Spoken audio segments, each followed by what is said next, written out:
Mbak Wati dulu boleh. Sebenarnya sejak kapan sih kita bisa menggunakan buku kepada anak dan agar anak tertarik dengan buku itu gimana ya? Kalau saya pribadi menyarankan mulainya adalah saat umur berapa, maksudnya ketika memang bayi dilahirkan gitu ya, kemudian ulu indahnya memang akan berkembang. Nah disitulah kita bisa mulai mengenalkan buku. Tentunya ada syarat-syaratnya, misalkan bukunya harus sesuai dengan jenjang usia anak, kemudian sesuai dengan usia bayi. Nah itu kita bisa mulai membacakan. Bagaimana anak-anak itu tertarik dengan buku di era digital, banyak gadget, tapi bagaimana agar buku bisa menarik hati anak dan juga orang tuanya? Di era digital ini salah satunya adalah harus ada bukunya. Harus ada bukunya. Ya.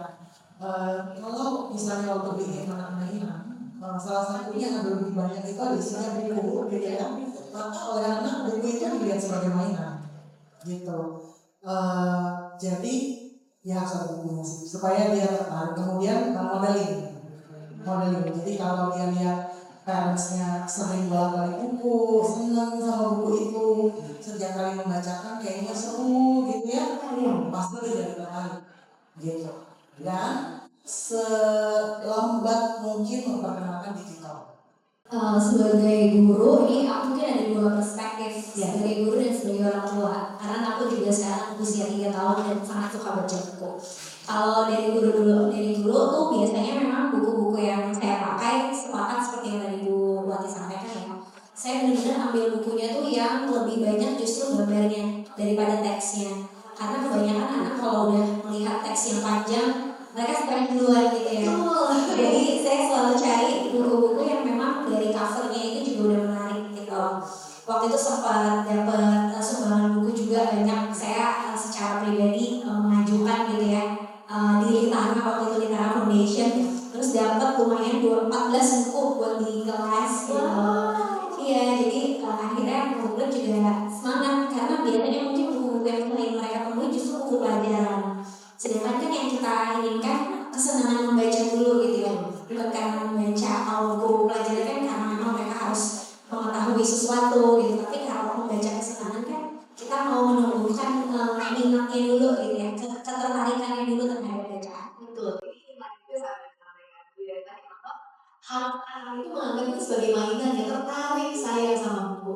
Nah untuk anak, ini Mbak Wati pakarnya. Bagaimana menyusun buku anak itu agar menarik dan juga tidak hanya anaknya, orang tuanya juga bisa mudah menyampaikan. Karena kan penyampaian isi buku ke anak itu juga challenge tersendiri gitu. Saya tuh punya prinsip bahwa buku anak yang baik itu adalah buku anak yang disukai oleh anak-anak itu sendiri. Jadi bukan disukai oleh orang tuanya atau gurunya, tapi anak-anak gak suka. Jadi bagaimana buku anak harus selalu semuanya harus dilihat. Dia itu memang harus memperhatikan beberapa hal. Misalkan ada ini nanti ditujukan untuk berapa.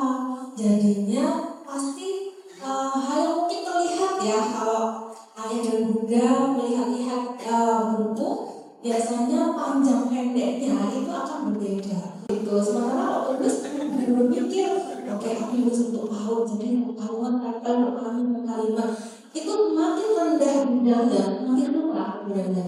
Karena harus menyampaikan banyak hal tapi harus ditingkat gitu kan. Nah itu yang challenging gitu. Kemudian buku anak yang menarik itu biasanya juga bahasanya harus dipahami, lalu relate gitu ya dengan keseharian anak-anak. Mereka itu ini kalau Pak Gali mengamati murid-murid gitu ya, biasanya kasus-kasusnya apa sih, cara ngomongnya gimana, permasalahannya apa, apakah memang masih ada ya anak yang rebutan buku atau apa gitu kan, atau apalah yang geng-gengan gitu ya, seperti itu. Jadi itu mungkin nggak ada di anak PAUD. Jadi memang harus tahu, harus pintar ya, harus pintar.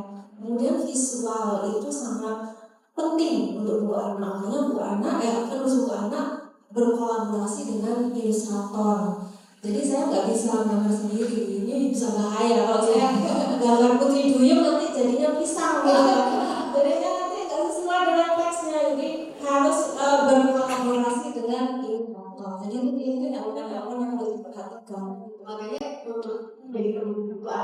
tangannya banyak sekali ya gitu.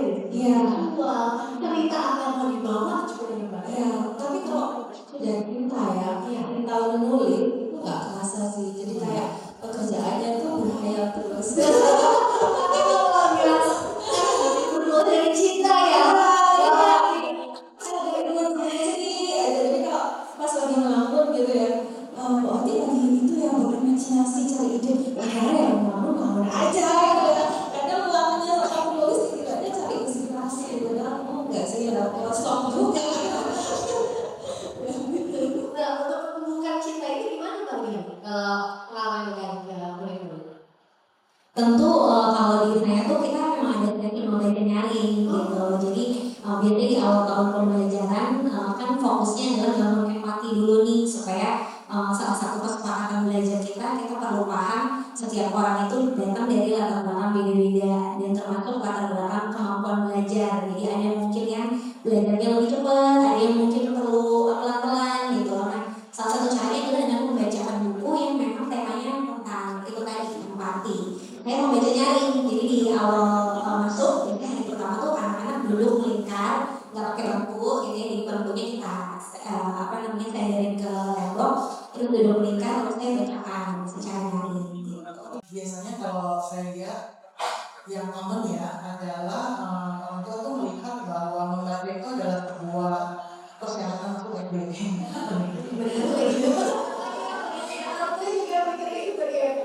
Jadi kalau udah usia 3 tahun, 4 tahun, mulai nyanyi karena sebentar lagi sudah akan masuk SD. Jadi pilihannya itu pemahaman orang tua tentang membaca itu perlu dibenahi dulu gitu.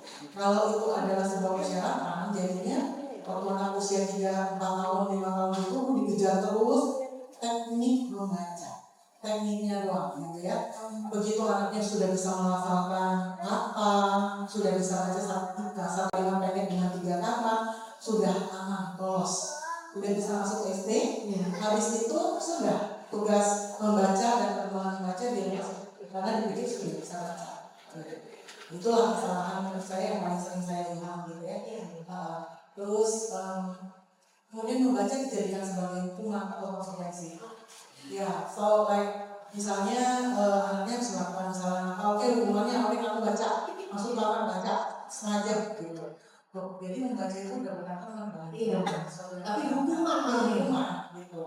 Itu sih yang sering saya dapat juga gitu.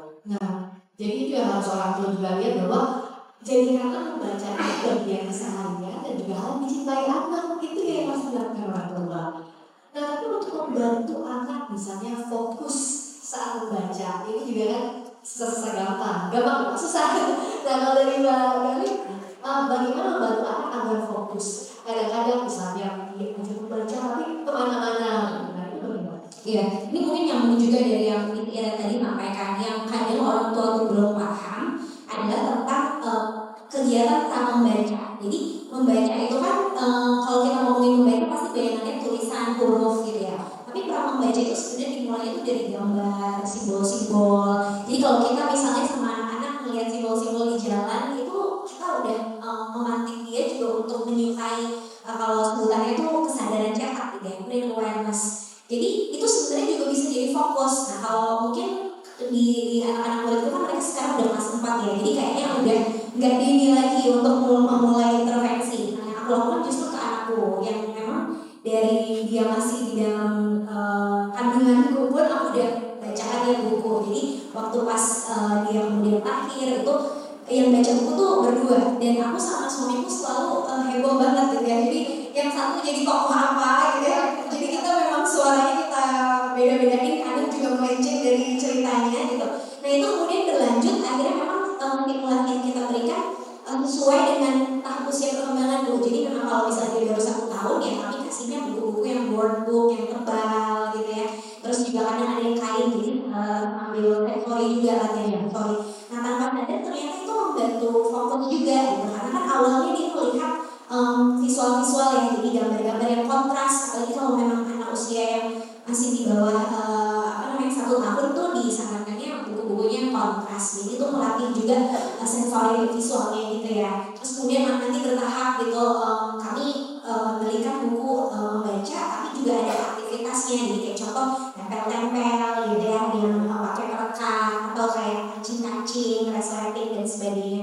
Jadi itu juga membantu. Nah, makanya kayaknya yang mungkin PR kita yang guys sebagai praktisi adalah mensosialisasikan bahwa membaca mulainya bukan langsung dari huruf gitu, tapi mulainya justru tadi ya gambar, kegiatan-kegiatan yang fokusnya adalah koordinasi antara tangan dan mata gitu. Karena nantinya kan ketika dia dipaparkan terhadap teks yang lebih panjang, yang fokus itu kan juga matanya gitu ya. Kalau misalnya dia memang masih butuh bantuan jari, nah ini juga bisa jadi teknik.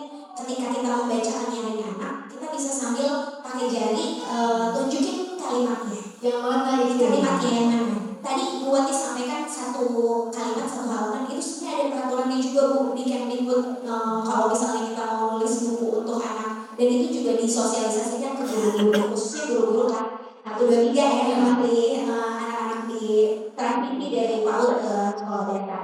Jadi satu kalimat itu harapannya apa ketika kita tunjuk mereka jadi ada kesadaran gitu. Misalnya kata-kata ibu itu mulainya dari apa sih I, B, U gitu. Jadi nanti lama-kelamaan justru kemampuan membaca mereka nggak lagi harus mengeja, tapi karena dia sudah udah tahu, udah hafal gitu ya, ada di memorinya dia, oh kalau yang guratannya seperti ini itu tuh huruf I gitu ya, kalau disambung jadi ibu, dan malah ya jadinya kita lebih mudah gitu mengajarkan anak membaca karena mereka tidak lagi melihat itu sebagai sesuatu yang menakutkan gitu ya.